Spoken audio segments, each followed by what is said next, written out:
First at 5. From the University of Florida's College of Journalism and Communications, you're watching WUFT News.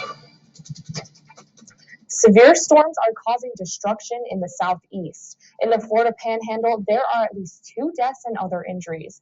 Take a look at this destruction in Washington County, which may have been caused by a tornado. The sheriff says some homes are destroyed and multiple power lines are down. WUFT's Nicole has more on the potential threat to our viewing area. Yeah, those storms have finally moved into our area. As you can see here, Storm Tracker tracking that out for you right now. We do have the most intense rainfall over Gainesville, over the University of Florida, Robinson Heights, into Paradise, and over into the airport. Now, as we zoom out for the rest of Alachua County, you can see that intense line of heavy rainfall again over Alachua County, over the I-75 corridor. Now, heading down into Marion County, things are starting to pick up a bit, not much as it is in Gainesville. As you can see here, we are not seeing as much heavy rainfall just yet. Now, for the rest of north central Florida, you can see how much rain is left to come for the rest of the evening, really. So let me track what's going on right now with that heavy line of rain right here. Ocala in 5 minutes, Florahome in 9 minutes, Belmore in 10 minutes, George Lakes in 10 minutes. Now, coming up for my full forecast, we'll find out how much longer this rain will last. Back to the desk. Thanks, Erica, and thank you at home for tuning into WUFT News. First at 5, I'm Liz Biro. And I'm Megh Porterfield. On the topic of climate news, it is pollen season in Gainesville. Oh my gosh, the pollen has been terrible so far. Well, WUFT's Megh Hartnett joins us to share why so many people, including myself, are feeling the effects of the pollen this year. According to the CDC, pollen and other allergens can affect more than 60 million people in the United States, and Gainesville residents are not immune. I talked with an environmental and public health professor to see what's really been causing this intense pollen season. Spring is here, and so is pollen. Usually I don't suffer allergies from pollen in spring. This is the first year I actually have. A recent study from scientists at the University of Michigan found pollen counts are higher, and the season is expected to last longer across the United States. The warmer weather from climate change causes plants to bloom earlier and stay blooming longer. Climate change not only impacts plants, but also our response to pollen. Air pollutants, right? CO2, or those different kind of air pollutants, ambient air pollution, those can actually compromise our sensitivity or our reaction to pollen. Florida oak trees and ragweed are 2 of the main culprits, but other trees and grasses can lead to the sniffles. Red eyes, itchy skin, trouble breathing, and congestion are all symptoms of allergies. If you've noticed the higher pollen count and longer allergy season, there are a few ways to tackle your symptoms. Over-the-counter remedies like Claritin or Allegra can help reduce congestion. Eye drops and nasal spray can also help with any irritation. I have taken allergy medicine regularly, so that's been working so far. For now, the Mayo Clinic suggests staying indoors on dry, windy days and rinsing off after being outside. Leong recommends using masks as an extra layer of protection against allergens. Well, we cannot totally avoid it, but we can do a better job to help minimize the impact. Some weather apps now send daily alerts of what the pollen count is. Here, the forecast shows north central Florida to have medium, high to high pollen counts. If you're suffering from seasonal allergies, this might be a cool feature to check out. Indoor, in-person programs are returning to Alachua County libraries. Alachua County libraries will host these programs for the first time since March 2020. Starting next month, programs like Storytime, book clubs, and art classes will return to their in-person setting. Newer programs, such as computer classes for beginners, will help serve a variety of community needs. Before the pandemic, we were really the #1 provider of free programs for all ages in the community. So we're very excited to get back into the game and to really expand our program offerings. This is the first time that in-person programs will be held since the start of the COVID-19 pandemic. You can sign up online within the Alachua County Library District event calendar listing. If you're making travel plans for the summer, you might want to hear this COVID-19 news first. The CDC now says cruises don't pose an increased risk. The recommendation is to check out individual ship health guidelines and be fully vaccinated. There's approval now for a second booster shot as long as your last dose was more than 4 months ago. That's mainly for people 50 and older. Travelers can find pandemic information about places they plan to visit in the U.S. on the website covid.gov. A new variant of Omicron is now the most common coronavirus strain in the United States. The BA.2 variant is more infectious than the original Omicron strain. However, this version does not appear to be more severe.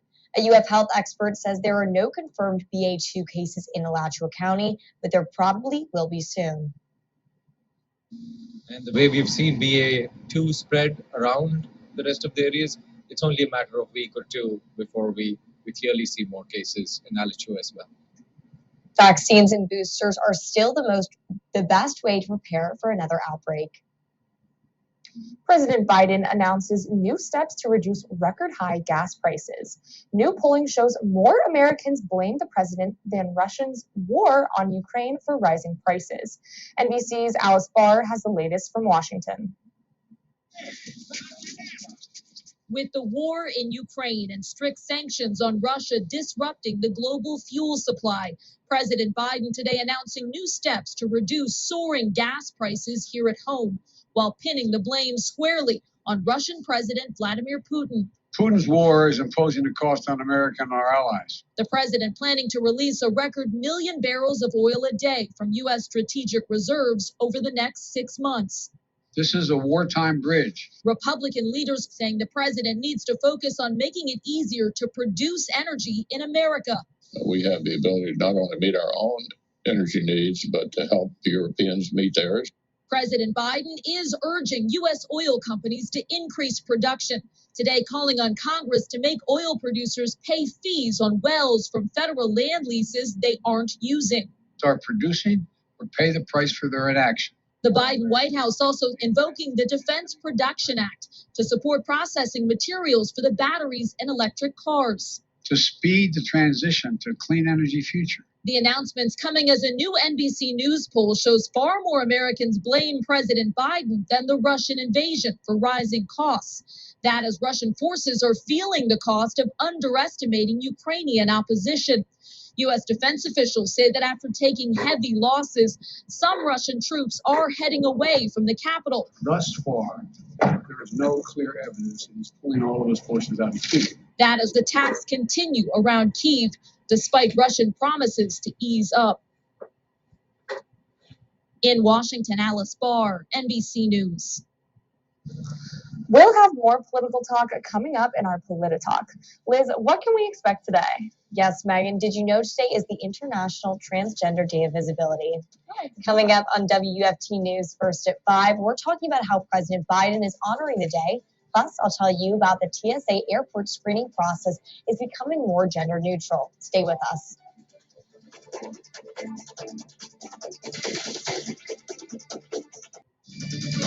You're watching WUFT TV News.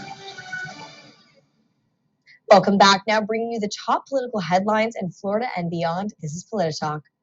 Today is the International Transgender Day of Visibility. President Biden is marking the day with a series of changes to support transgender Americans. One of those changes, a new option for citizens to designate their gender as X in U.S. passports. The TSA is also announcing new standards for screening transgender, non-binary, and non-gender conforming passengers. Passports marked with an X for gender will be available starting April 11th. According to the State Department, TSA officers will also receive new instructions on screening along with new technology with the intent of making screening procedures less invasive. The first lawsuit was filed today over the law critics call Don't Say Gay. The filers say lawmakers intentionally used vague language to legally allow for discrimination in schools. They argue the statute does not define terms like discussion, instruction, and age appropriate. The plaintiffs include advocacy groups, students, teachers, and one teacher. Florida Governor Ron DeSantis also announced another round of bonuses for first responders today. Like last year, all police first responders will receive $1,000. DeSantis cited inflation and high gas prices in announcing the bonus. I'm happy to to say we said we would do $1,000 bonuses 2 years in a row. The legislature responded, and I'm approving $1,000 bonuses for all sworn law enforcement officers, all fire, all EMT in the state of Florida for the second year in a row. The University of Florida's business and law programs rank high in a recent report. U.S. News World Report released university rankings Tuesday, with UF keeping its spot at number 5. The business and law schools are 2 of the highest performing colleges. The Warrington College of Business is number 29 in the country and number 13 among public universities. The college is ranked high due to many initiatives, including resume reviewing and career mentoring. We've really worked our butts off. We've really represented the Gator Nation. It's a very prideful moment for me hearing that where we are right now. 50% of graduates from the business school are employed. UF's 11 College of Law was ranked number 21, which is the same ranking the program received last year. Based on a statement from the Levin College Dean, Laura Rosenberry, this consistent success is a community-wide effort. UF continues to strive for excellence in effort to maintain high rankings. It's been a rainy day here in Gainesville, and it seems like conditions aren't clearing up just yet.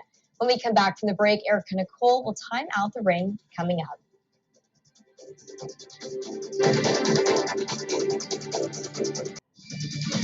You're watching WUFT-TV News.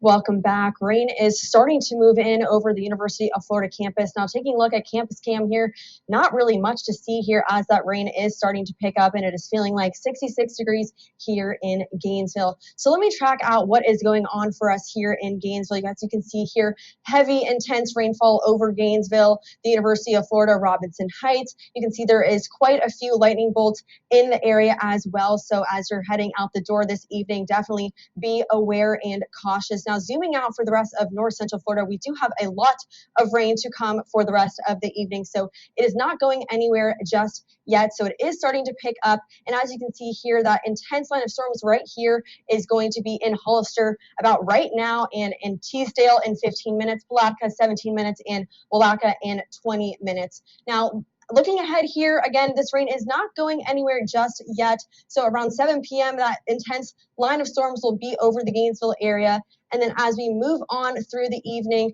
at around 10 a.m., things will start to clear up just a bit for Gainesville. And then as we head into the overnight hours, again, we will get another break. And we're not going to rule out a chance for showers for Friday morning as well. Now, as we head into the next couple of days, we will have some heavy rainfall, frequent lightning, and damaging wind gusts. So let's take a look at those wind gusts here. 15 miles per hour in Gainesville, 19 in Stark, 28 in Jacksonville. So those winds are definitely starting to pick up.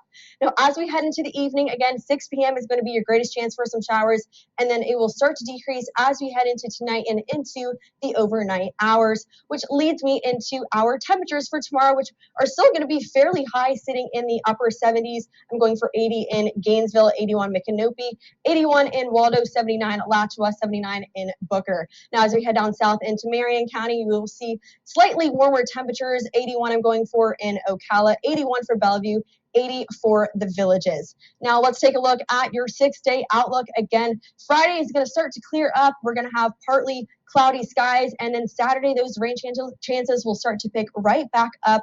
And then for the rest of your next work week, you will see some sunny skies ahead. Back to the desk.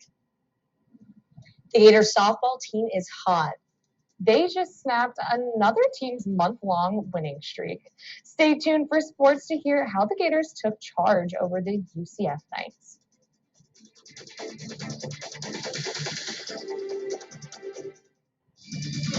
You're watching WUFT-TV News.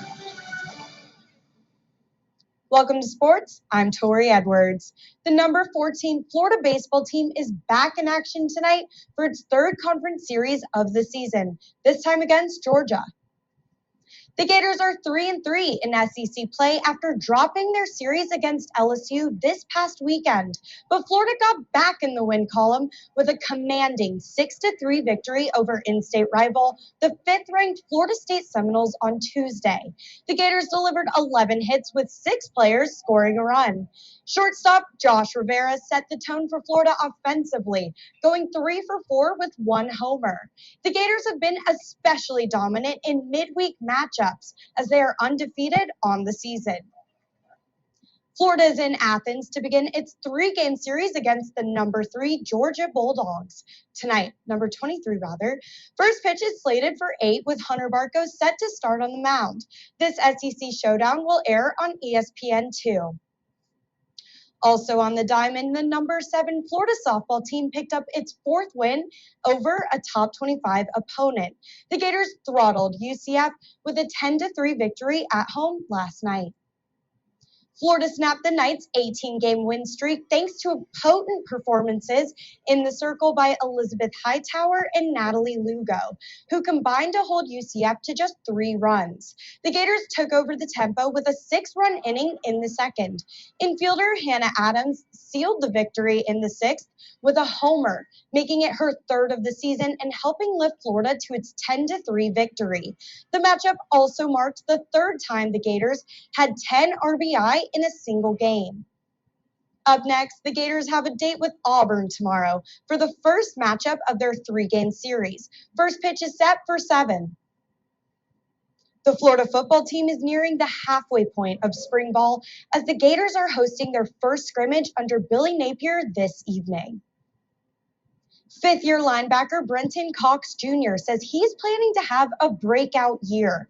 Cox is looking to shatter the program's record for sacks in a single season. The current school record is 13, held by Alex Brown, who accomplished the feat in 1999. Cox tallied a team-high 8.5 sacks last season. He shared his game plan for smashing Brown's record.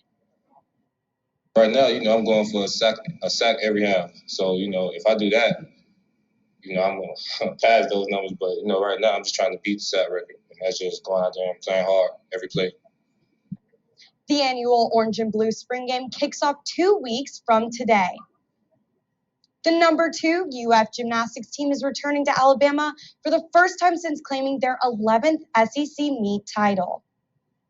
Florida heads to the Auburn regional competition, looking to capture NCAA championship berths. A top 2 team finish would elevate the Gators to the 14 regional final. Really taking the approach with this team as we always do, that this meet it's another opportunity to do something that we love. And that's work together as a team, do gymnastics, have a lot of fun. So really just, taking that approach, having that mindset, and not making it any different in the gym and or making this weekend any more meaningful than it really needs to be. The Gators will battle it out against Denver, Ohio State, and Iowa State tonight. That's your look at sports. Now back to the desk. Thanks, Tori. Before we go, one last check on the weather. Looking ahead here as we head into tonight, severe storms and winds will persist on in. But as we head into Friday, we will have partly sunny skies dominating our area. But your Saturday rain chances will start to increase. So let me give you a bigger picture here as we head into the rest of your week. 6-day outlook showing those rain chances on Saturday, Sunday, and Monday. We will have some sunshine in our forecast. And then as we head into Tuesday and Wednesday, we will have another round of rain chances. Back to the desk. Thanks, Erica. BBC World News is next, and the PBS News Hour is coming up at 7. But remember, your Florida news is always on at WUFT.org. Have a good night.